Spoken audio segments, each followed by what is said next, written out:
Hi and welcome to Tuesday's Art Tips, and tonight I'm just going to be running through with you firstly how I put together this piece and the process behind this, and then at the end, once I've done that, then I'm going to actually talk to you about what I'm going to do or what the options would be going forward if you wanted to make a similar piece. So here we go. So before I begin to outline the stencil, I just thought I'd run you through what I've used underneath. And the reason why I decided to make the stencil was because when I'm sketching on paper with a pencil, obviously if you go wrong you can rub it out, you can go again, and the problem with sketching onto a coloured background like this is that it's going to be really difficult to see those lines. So when it comes to then going over the lines with this, these darker areas, you wouldn't really see the pencil lines. So that's why I decided I'd do the sketch on a separate piece of card and then transfer later on. So how did I make this? The first initial layers were done with 2 lots of ink. The first was blue, I believe. This is a Daler Rowney acrylic ink, turquoise. So that went down on the bottom. I left that to dry for a little bit, and then I done another ink. This is olive green. That's again an acrylic ink. Sprayed it with a little bit of water before I put the inks on.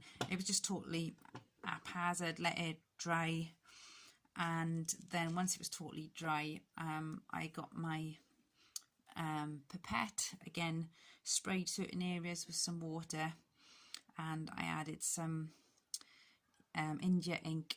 I am in the colour of red violet, so that was dried, left all on its own.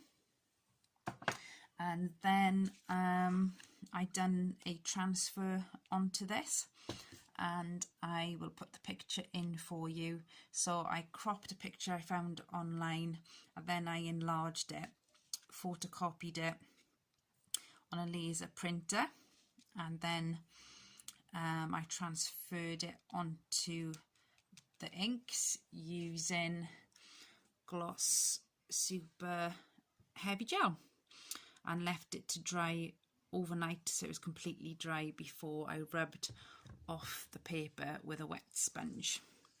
So now I am ready to go and put my template over here and use my white gel pen in order to make the outline. So if you've ever made a template before, you'll know it's really tricky to cut it all out and not end up losing some of your work.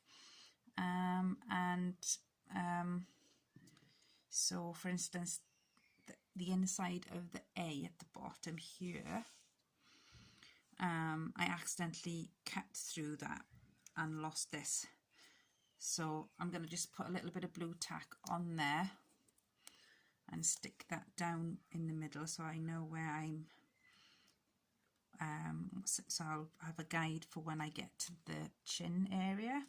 That's the letter O. I did try to connect it, keep it connected, but somehow my knife went through it. So that's just how it goes.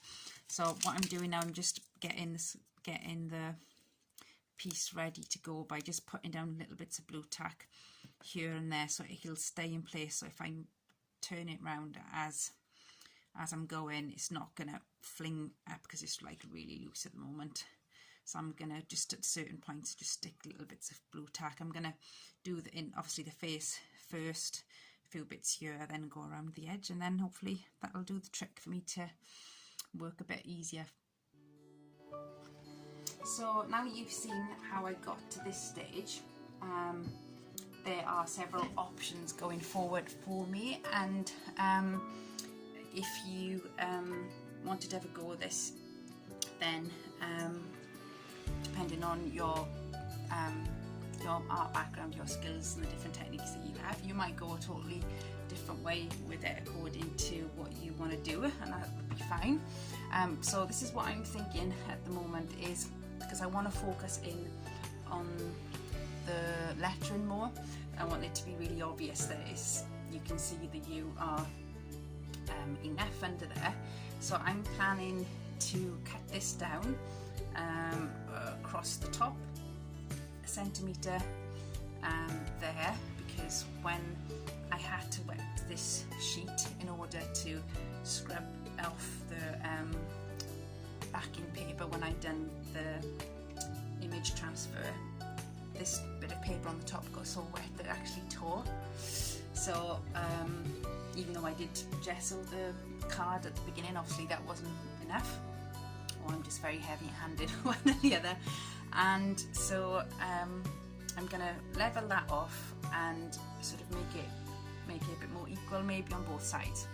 And then I'm going to gesso around this area here, under to the chin, and the same around here.